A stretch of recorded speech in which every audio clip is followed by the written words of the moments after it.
Okay, study 10 on group accounts. The statement of financial position of JNCO and its investors company PICO and ESCO at 31 December 2005 are shown below.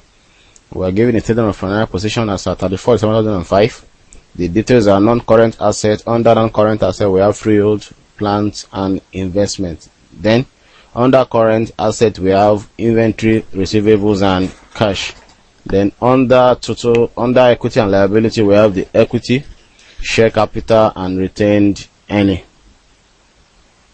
Then we proceed to the non-current liability, where we have 12% loan stock, and under current liability we have trade payable, bank overdrafts. Then this gives us the total equities and liability. Then for the additional information, the first note says that JCO acquired 600,000 shares in PICO. JCO acquired 600,000 shares in PICO on 1st January 2000 for 1 million when the retained earning of P were 200,000. That's the first note. At the date of acquisition of P, the fair value of its pre-owned property was considered to be 400,000 greater than its value in P's statement of financial position. And PICO had acquired the property in 2000, and the building element comprises of 50%, which is depreciated on cost over 40 years. So this represents asset at acquisition.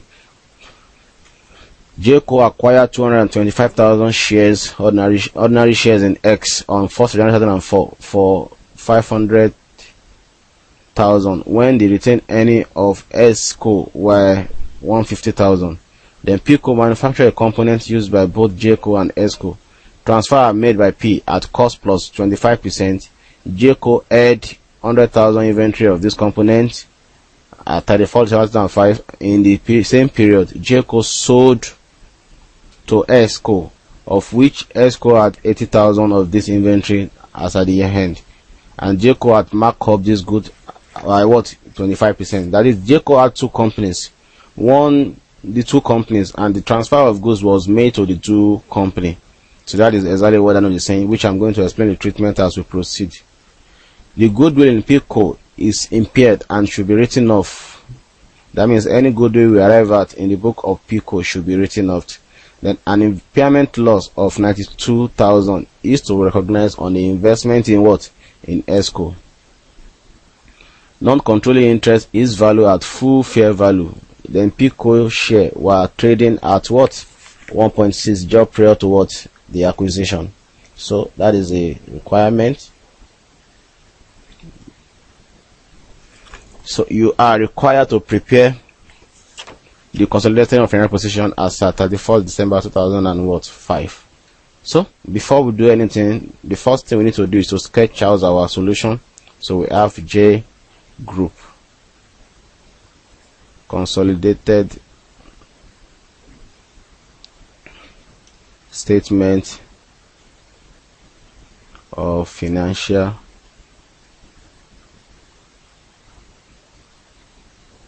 we move to equity and liability.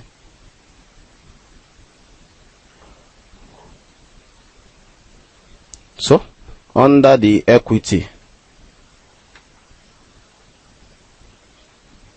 we have share capital,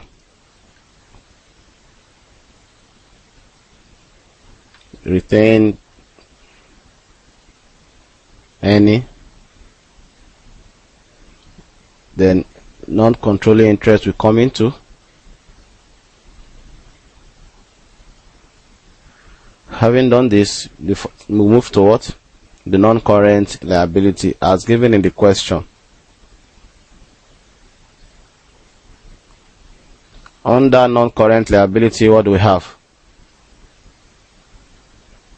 We are given 12% loan stock.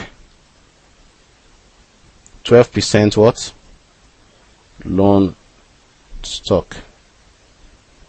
Then we also have current liability.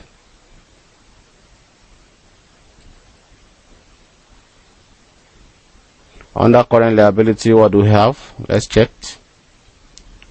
Okay, we have trade payable and bank overdraft. We have trade payable and bank overdraft.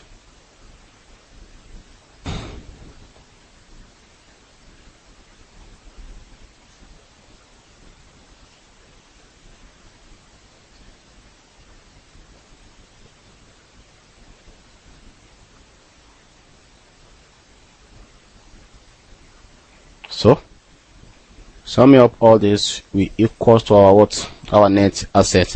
Now we can start reviewing the notes to the account one after the other. We can start reviewing the notes to the account one after the what? The other. Now the first one we need to do is to look at the shareholding percentage.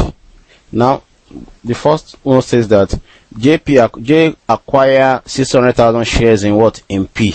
J acquires 600,000 shares in P. How many shares do we have in P? P has what? 1,000 shares. So that means that we have J in P. J in P, that is 600 over 1,000 times 100% over 1. This gives us 60%. Then our NCR here equal to what? 40%. So that is the first acquisition we have. Then the next acquisition says that what? J acquired 225 ordinary shares in what? In S. J acquired 225 ordinary shares in S. How many shares do we have in X? In X we have what? 750, and we acquire 225%. In S we have what? 750. So here we have J in X, 225 over 750 times 100 over 1. So this gives us 30%. So this is an example of what? Associate. So in that case our group structure will look like this: J P X. X is an associate because we have 30%. Under this S we have just significant influence but not control, but here is subsidiary because we have control. Okay, so that is how that note looks like. So we can proceed to the next note now, which says that what? At the date of acquisition of PICO, the fair value of its property was 400,000 greater than its what? Its value in PICO state of financial position. That means that there is a revaluation surplus or fair value surplus at the date of what? Acquisition, and the value is what? 400,000. So the first thing we need to do is this, because it occurs at the date of what? Acquisition. So we have fair value adjustment, which is what? Is 400. So our entry is that we are going to debit our freehold property and we are going to credit it to asset at acquisition. So let's proceed to read the remainder of the note. This is where we stopped. Then PICO had acquired the property in January 2000 and the building element comprises of what? Of 50%, and this is to be depreciated on cost over what? 40%. The property was acquired in 2000 and we are preparing our account for 2000 and what? 2005. So that means that we should depreciate it for a period of what? 6 years. That means from the 2000, 2001, 2, 3, 4 and 5. So that makes it what? 6 years. But we are going to depreciate only the portion of the buildings. Land is not a depreciable asset under IAS 16. So that means that our depreciation is going to equal to our depreciation will equal to what? 400,000 times 50%, because we are taking only the portion of what? Buildings. Then we are going to divide it for over what? 40 years, and this will be charged for how many years? 6 years, because the asset was from 2000 till date is what? 6 year old. So that means our depreciation adjustment will equal to what? 30. 400,000 is the value of the total asset, but the building element is what? 50. So the annual depreciation will be divided by what? 40 years, and we are charging it for 6 years. That's why I'm multiplying it by what? By 6. So this is our depreciation charge. 6 what? 6 years. That is our depreciation charge. So the treatment is that this depreciation charge, the treatment for this is that we are going to credit our freehold with this freehold property. Then we are going to debit the profit or loss of who? Of P, the subsidiary, because we revalue it what? Its asset. So we are going to charge it directly to the profit of P before we apportion it to into in the pre-acquisition or post-acquisition reserve. We have to first of all deduct the value of depreciation from this profit first. So that is what the note is all about.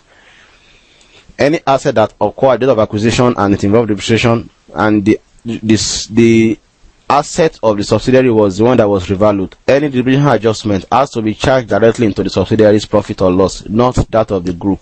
It will be charged to the group's profit or loss if it occur in the holding company's what? Property, plant and equipment.